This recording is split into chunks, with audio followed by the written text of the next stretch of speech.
aqui alguns capítulos da Bíblia.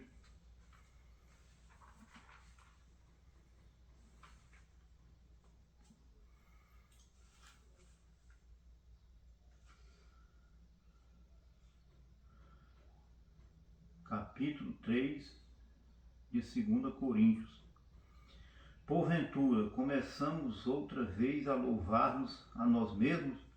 Ou necessitamos, como alguns, de cartas de recomendação para vós, ou de recomendação de vós?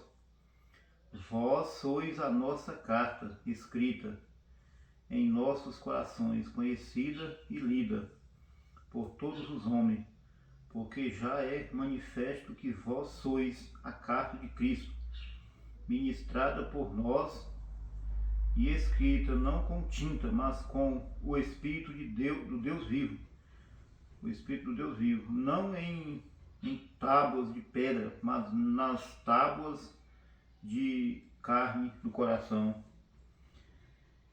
E é por Cristo que temos tal confiança em Deus, não que sejamos capazes por nós de pensar alguma coisa como de nós mesmos, mas a nossa capacidade vem de Deus, o qual nos fez também capazes de ser ministros de um novo testamento, não da letra, mas do Espírito, porque a letra mata e o Espírito vivifica. E se o ministério da morte, gravado com letras em pedras, veio em glória, de maneira que os filhos de Israel não podiam fitar os olhos na face de Moisés, por causa da glória do seu rosto, a qual era transitória, como não será de maior glória o ministério do Espírito. Porque se o ministério da condenação foi glorioso, muito mais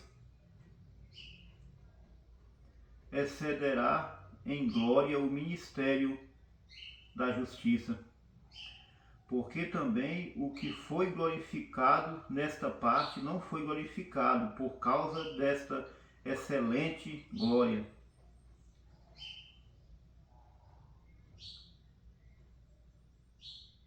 Porque se o que era transitório foi para a glória, muito mais é em glória o que permanece. Porque se o que era transitório foi para a glória, muito mais é em glória o que permanece. Tendo, pois, tal esperança, usamos de muita ousadia no falar, e não somos como Moisés, que punha um véu sobre a sua face, para que os filhos de Israel não olhassem firmemente para o fim daquilo que era transitório. Mas os seus sentidos foram endurecidos, porque até hoje o mesmo véu está por levantar na lição do Velho Testamento, o qual foi por Cristo abolido. E até hoje, quando é lido Moisés, o véu está posto sobre o coração deles. Mas quando se converterem ao Senhor, então o véu se tirará. Ora, o Senhor é Espírito, e onde está o Espírito do Senhor, aí há liberdade. Mas todos nós, com cara descoberta, refletindo,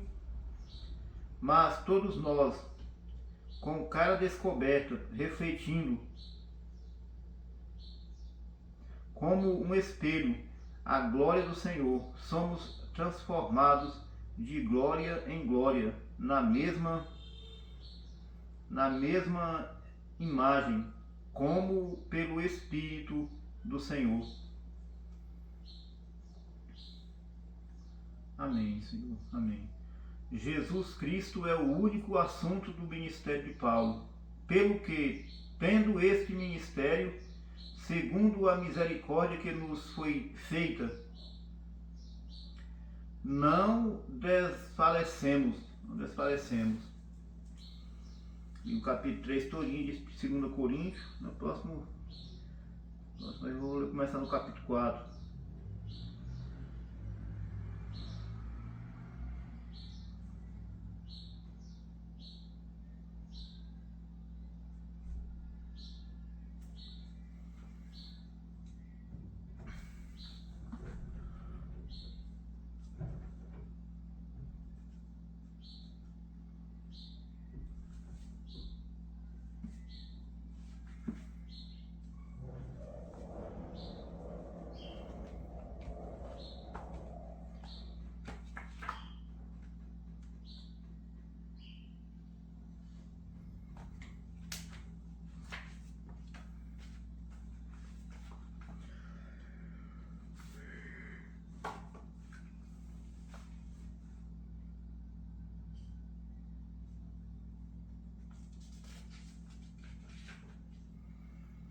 O coração e membros de Billy ficaram petrificados. Mas, papai, eu ia pescar com os meus amigos esta tarde.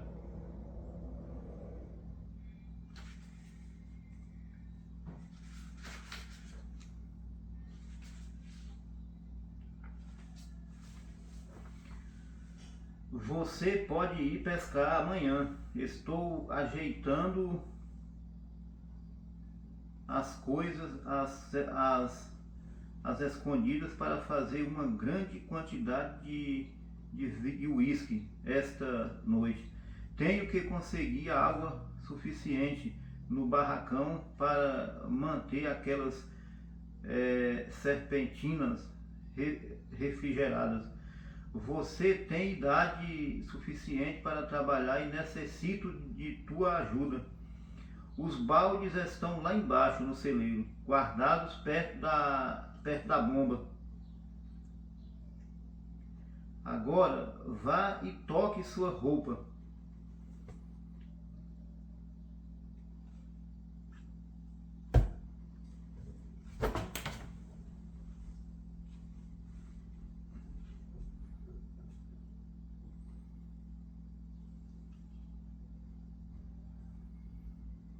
Você tem idade suficiente para trabalhar e necessito de tua ajuda. Os baldes estão lá embaixo no celeiro, guardados perto da bomba. Agora vá e troque sua roupa. Estarei lá atrás no barracão ajeitando o destilador. Vagarosamente, Billy começou a subir a escada, virando a cabeça para que seu pai não visse suas lágrimas. E lembre-se, Charles acrescentou, fique calado, não diga nenhuma palavra sobre isto a ninguém. Sim, papai, embora a proibição nacional não havia sido votada até que então ocorreu em 1919. Certos estados tinham adotado leis anti-bebidas alcoólicas já no início de 1906. Em 1916, Indiana já era um estado em que vigorava a lei seca.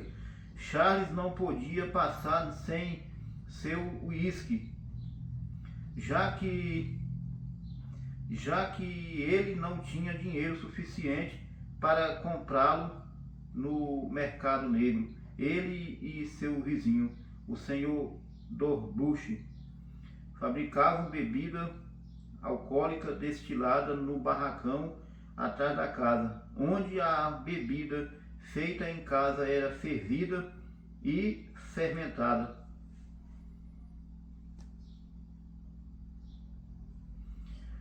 Após venderem o restante para vizinhos sedentos, embolsaram pequena quantia extra de dinheiro. Eles haviam decidido construir um segundo alambique. Esta noite eles iam acender as 2 caldeiras e tudo tinha que estar preparado.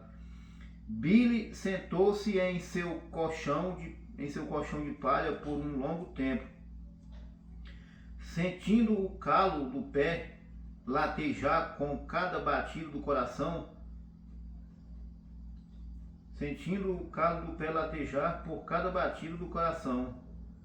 por cada batido do coração, Por fim adquiriu força para trocar de roupa. Com grande alívio, ele arrancou seu tênis. Tirou a calça que usava para ir à escola e colocou seu velho macacão. O macacão já não tinha alças e agora estava seguro por barbantes com alfinetes amarrados nas pontas para serem usados no lugar dos botões. Os alfinetes escapavam facilmente através das casas dos botões e, quando caíam dos lados, se tornavam muito incômodos. Em seguida, ele colocou uma tala no dedo, quer dizer, ele tomou um sabugo de milho e o amarrou sobre o dedo dolorido para mantê-lo livre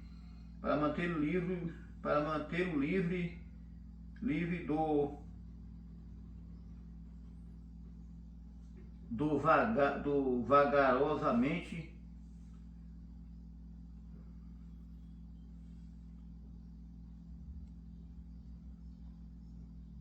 ele tomou um sabugo de milho e o amarrou sobre o dedo dolorido para mantê-lo livre do solo. Vagarosamente ele desceu a escada e com muito custo caminhou descendo a colina em direção ao poço perto do celeiro. 2 baldes que eram usados para melado estavam perto da bomba d'água. Billy bombou até enchê-los. Cada balde continha meio galão de água e isto era tudo o que seus músculos de 7 anos podiam fazer para levantá-los pelas alças improvisadas. A tarde estava amena e perfeitamente calma. Nenhum sopro de ar agitava o seco e amarelado capim. Enquanto Billy subia pela trilha, ele ouviu risos vindo do lago de gelo, não muito distante. Seus colegas já estavam lá, pescando e brincando, tendo um bom tempo. A decepção de Billy o fez romper em lágrimas. Na metade do caminho, colina acima, perto do jardim, Billy sentou-se para descansar à sombra de uma grande e prateada árvore de álamo. Marcas de lágrimas escorridas, misturadas com poeira, estavam estampadas em seu rosto. Ele lamentou-se. Não é horrível todos estes garotos pescando e eu tenho que ficar em casa e carregar água? Ele ouviu um som como que de folhas fazendo ruído ao vento. Porém, Billy não podia sentir a brisa. Ele pensou: o que é isto? Ele olhou ao redor. As folhas, as quais estavam recém começando a se tornarem marrons, permaneciam perfeitamente imóveis. Em lugar algum ele podia sentir sequer um sinal de vento. Ele continuou com seu mau humor.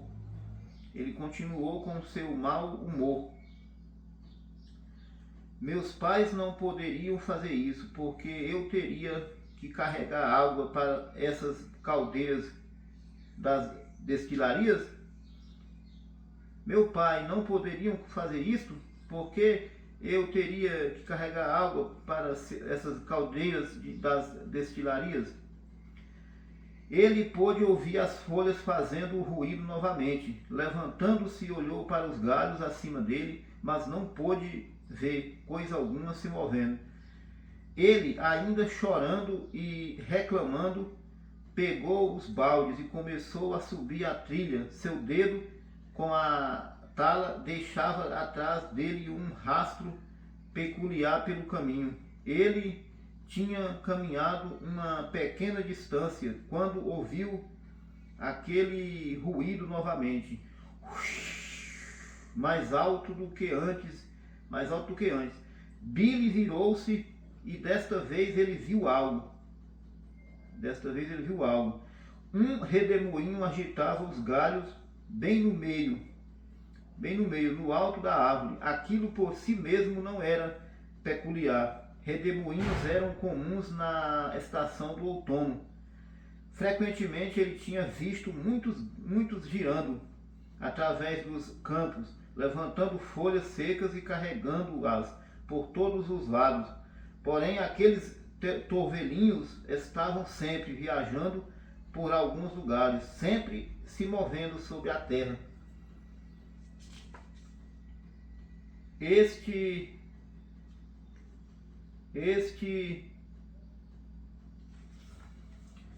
redemoinho parecia estar preso em um lugar. Fascinado, Billy observou as folhas verdes, marrons e amareladas fazendo ruído e girando. De repente, uma voz estrondou da árvore, uma profunda e ressonante voz dizendo: "Nunca beba, nem fume, nem corrompa seu corpo de forma alguma. Haverá uma obra para você fazer quando for mais velho." Billy ouviu as palavras tão claramente como se fosse seu pai falando, mas não era a voz de seu pai. Ele nunca tinha ouvido tal terrível voz antes. Largando os baldes, ele correu para a cabana, gritando com toda a força de seus pulmões.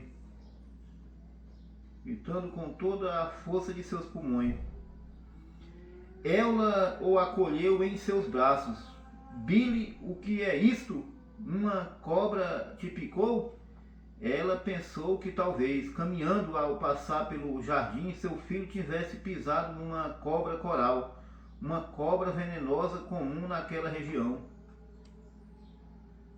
"Não, mamãe," ele disse, soluçando e apontando para a colina em direção ao jardim. "Tem um homem naquela árvore ali." Oh, Billy, Billy, o que é isto? Você parou e dormiu? "Não, mamãe, tem um homem naquela árvore e ele me disse para não beber nem fumar. Ela riu disso. Ela abraçou seu filho e beijou sua testa, tentando acalmar seus nervos. Contudo, Billy estava histérico e não conseguia se acalmar. Ela o colocou na cama. Então foi apressadamente ao vizinho mais próximo que tinha telefone e chamou um médico. Após ouvir a história, este médico disse: "O menino simplesmente está nervoso. Ele ficará bem." Aquela noite, no jantar, Billy repetiu a história. "Tem um homem naquela árvore e eu ouvi o que ele me disse. Nunca mais vou passar por lá novamente." E ele nunca mais passou. Daquele dia em diante, sempre que ia ao celeiro, ele se desviava da árvore de álamo, dando volta pelo lado mais distante do jardim.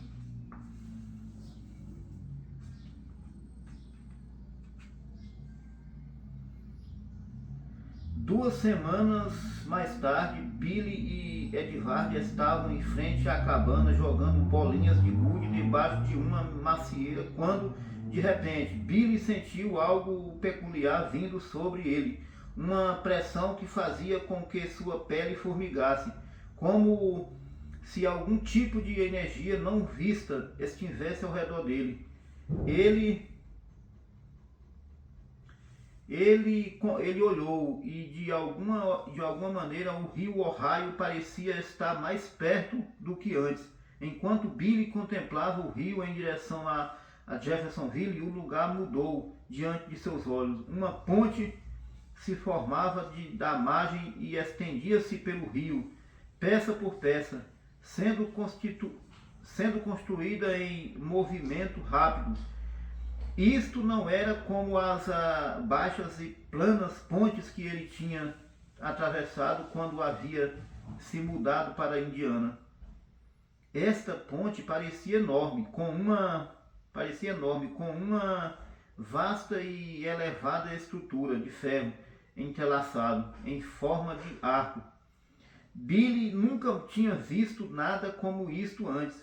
Olhando mais perto, ele notou que havia homens trabalhando no alto da superestrutura. Então ele viu uma parte da ponte romper-se, homens caindo das vigas em câmera lenta. Billy contou-os enquanto caíam. Observando, ele viu que os 16 homens caindo.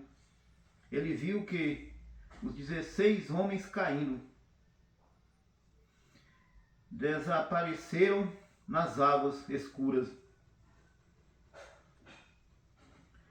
Deixando cair a bolsa de bolinhas de gude, Billy entrou em casa correndo, gritando incontrolavelmente. Ela fez o melhor que pôde para acalmá-lo. Quando ele finalmente pôde contar sua história, ela disse: Billy, você apenas sonhou com isto. Billy insistiu: não, mamãe, eu tive um sentimento estranho e então olhei para o rio e realmente eu vi isto. Oh, mamãe, estou assustado. Charles deu sua opinião. O garoto está apenas nervoso, como o médico disse. Mas ela não tinha certeza. Ela se lembrou do dia, 4 anos antes, quando Billy tinha falado algo sobre um passarinho, dizendo-lhe que viveria próximo a New Albany. Foi muito estranho que aquilo veio ser a verdade. Uma ponte sobre o rio e 16 homens morrendo? E se algum dia isso acontecer? Ela anotou o incidente, pensando: veremos.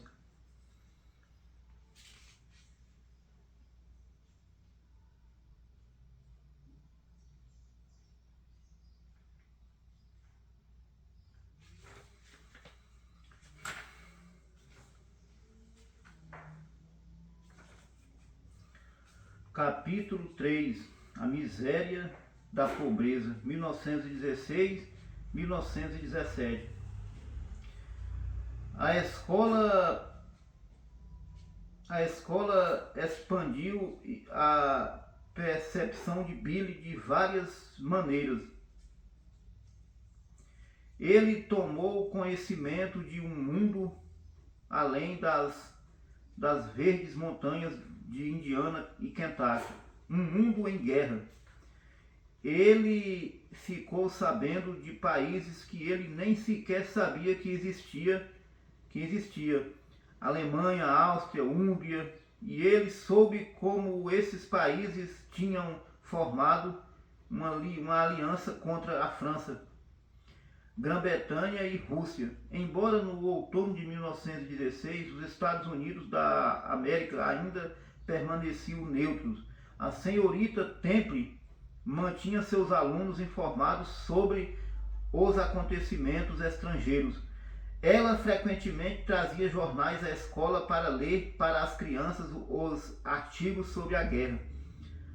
A imaginação de Billy agitou-se com o relato sobre os soldados de infantaria e generais comandantes, ferozes batalhas e heróis românticos. Algumas vezes ele gastava metade da hora do recreio observando fotografias de soldados que estavam impressas no jornal. Ocasionalmente ele via soldados no centro da cidade de Jeffersonville, Seus uniformes militares limpos incendiavam a imaginação dos 7 anos de idade de Billy, fazendo-o desejar ser um soldado também.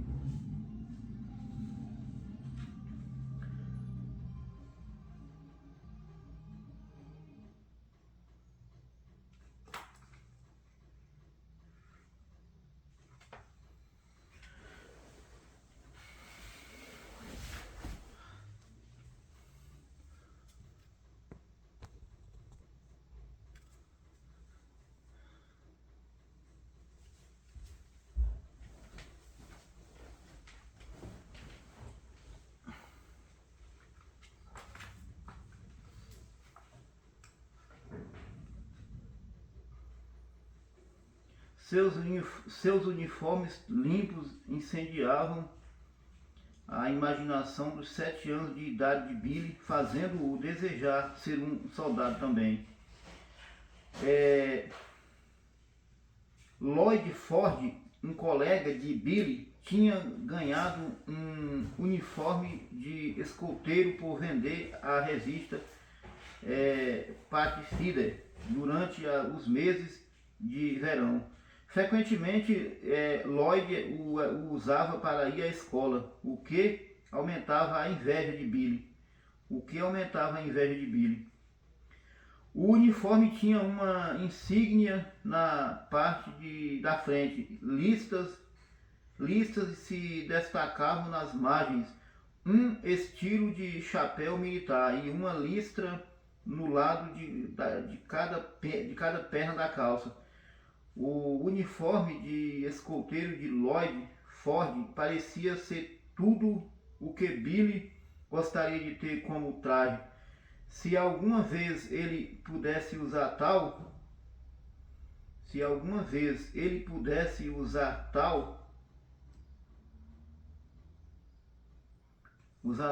uniforme, ele sabia que se sentiria muito importante. Um dia Billy conseguiu ter coragem suficiente para pedir: Lloyd, quando você não usar mais este uniforme, você o daria para mim? Lloyd disse: certamente, Billy, eu o darei a você. No final do mês de outubro, o clima começou a esfriar. Os campos ficavam atapetados de geada a cada manhã e raramente derretia antes das 10 horas. Billy ainda não tinha camisa, tremendo de frio. Ele ia correndo para o Tika Pike. Se ele chegasse à escola mais cedo, poderia aquecer-se próximo ao fogão a lenha antes que a aula começasse e ele tivesse que tomar seu lugar designado. A senhora Walton, a esposa do patrão de Charles, deve tê-lo visto correndo para a escola com o peito descoberto, porque um dia ela lhe deu um casaco usado que tinha um símbolo de uma águia estampado na manga. Amando o conforto de estar aquecido, Billy usava aquele casaco a cada minuto, quando trabalhava ou brincava do lado de fora da cabana. Na escola, ele mantinha seu casaco alfinetado até o pescoço para que nenhuma das outras crianças visse que ele não usava camisa por baixo. Dormindo no sótão à noite, Billy e seus irmãos mais novos podiam ver estrelas ao espiarem através da mata junta. Quando nevava, ela cobria seus meninos com um encerado para mantê-los secos enquanto dormiam. Pela manhã, o encerado estava salpicado de neve. Ela preparava o café da manhã antes que os garotos acordassem. Biscoitos quentes e melaço de sorgo. Em uma manhã, ela foi até a escada que dava para o sótão e chamou Billy. Você e Edvard desçam para tomar o café.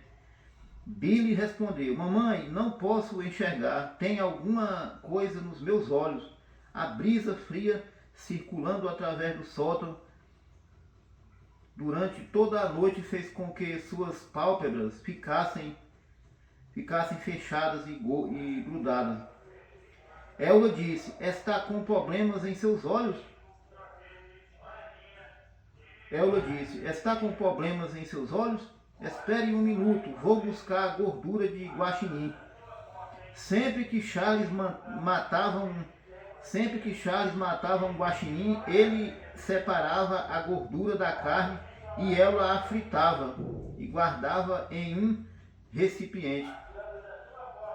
A gordura de guaxinim era para a família a cura para tudo. A cura para tudo.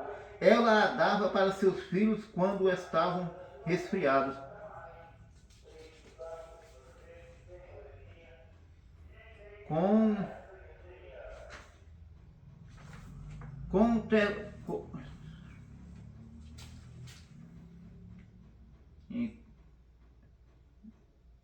Ela a dava para seus filhos quando estavam resfriados, com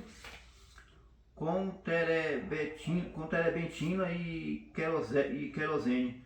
Eles tomavam isto para dor de garganta. Então ela amornava a gordura de guaxinim e massageava as pálpebras de seus meninos até que eles pudessem abrir os olhos.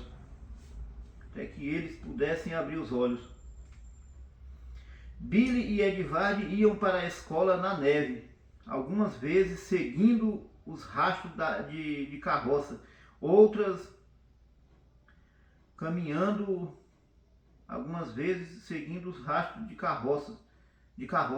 outras caminhando através dos montes de neve. Eles chegavam na escola encharcados até os joelhos. Felizmente, os sapatos e as calças deles secavam até a hora do almoço.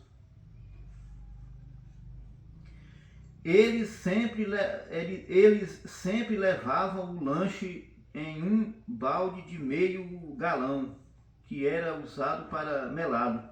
Dentro do balde, a mãe deles colocava um pequeno jarro com verduras, outro cheio de feijão, 2 pedaços de pão de milho que restava do café da manhã.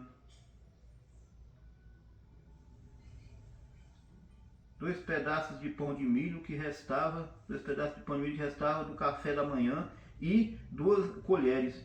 Billy podia sentir o cheiro de pão assado que as outras crianças levavam para o lanche. O cheiro era muito bom. Ele então via que aquelas crianças comiam sanduíches e biscoitos no almoço e ele tinha vergonha de deixar que os outros vissem seu humilde feijão e pão de milho. Então ele e Edvard caminhavam até a beira do rio, sentavam-se sobre uma tora e colocavam o jarro entre eles, para que pudessem com privacidade comer o lanche. Primeiramente, Billy pegava uma colherada bem cheia de feijão, então era a vez de Edvard, depois a de Billy. Primeiramente, Billy pegava uma colherada bem cheia de feijão, então era a vez de Edvard, depois a de Billy novamente, revezando e cuidando para que os jarros esvaziassem por igual entre eles. Ao aproximar o Natal de 1916, a senhora Temple fez com que seus alunos cortassem tiras de papel das cores vermelha, branca e azul e colassem uma nas outras, formando uma corrente, para levarem para casa e pendurarem em suas árvores de Natal. Charles nunca tivera uma árvore de Natal na cabana, mas Quando ela viu a decoração de seus filhos, ela estava determinada que este ano seria diferente. Pegando um machado dentre a lenha, ela trouxe para casa um pequeno cedro bem espesso. Ela pendurou as duas correntes de papel sobre os galhos, porém a árvore ainda parecia muito descoberta. Charles havia plantado alguns pés de pipoca no jardim daquele verão, e ela pensou ser este o tempo ideal para fazer uso deste produto.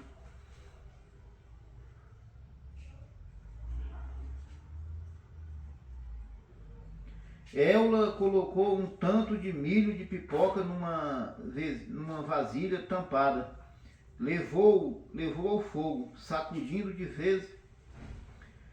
Charles havia plantado alguns pés de pipoca no jardim naquele verão, e ela pensou ser este o tempo ideal para fazer uso deste produto. Ela colocou um tanto de milho de pipoca numa vasilha tampada. Levou ao fogo, sacudindo de vez em quando, até que estourassem.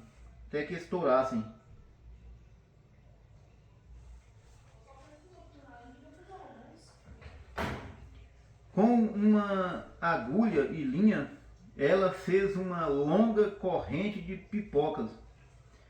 Então a enrolou ao redor da árvore várias vezes, até que ela ficou satisfeita. Agora parecia uma árvore de Natal de verdade. Depois que ela decorou a árvore, sobrou um tanto de pipocas. Então ela arrumou o restante no balde para que Billy e Edvard levassem para a escola, para as saborearem na hora do almoço.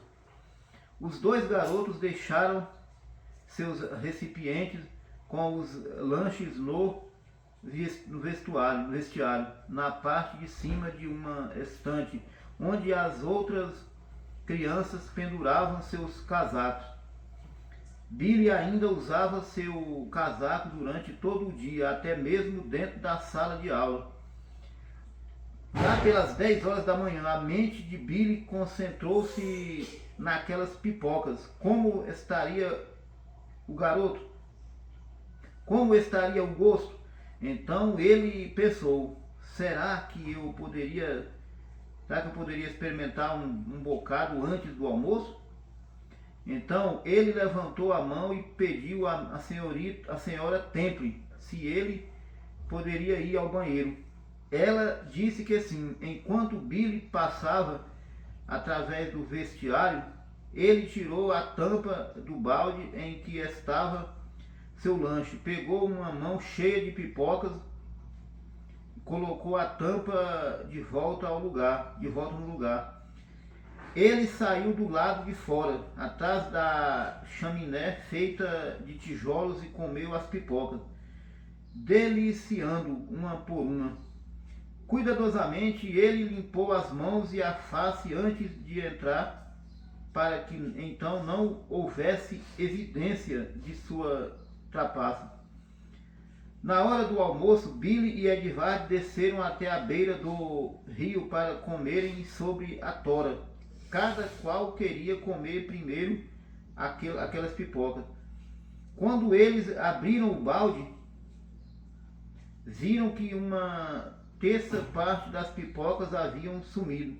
Edvard olhou para Billy com inocente admiração e disse: aconteceu alguma coisa com essas pipocas?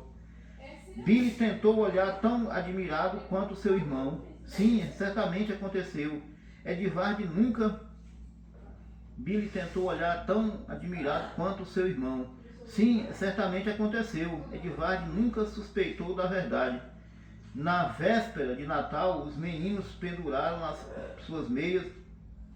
Na manhã seguinte, cada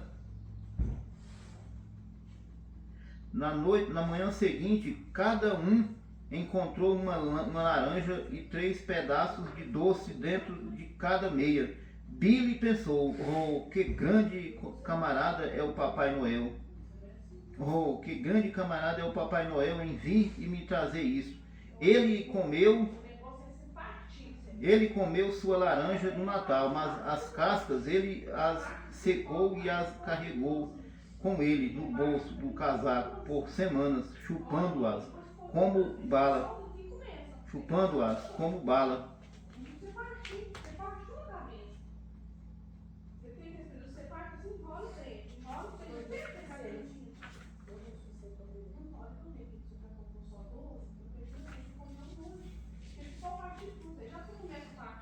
Em algum dia de fevereiro de 1917, Billy notou que Lloyd Ford não estava mais usando o seu uniforme de escoteiro para ir à escola desde as férias do Natal.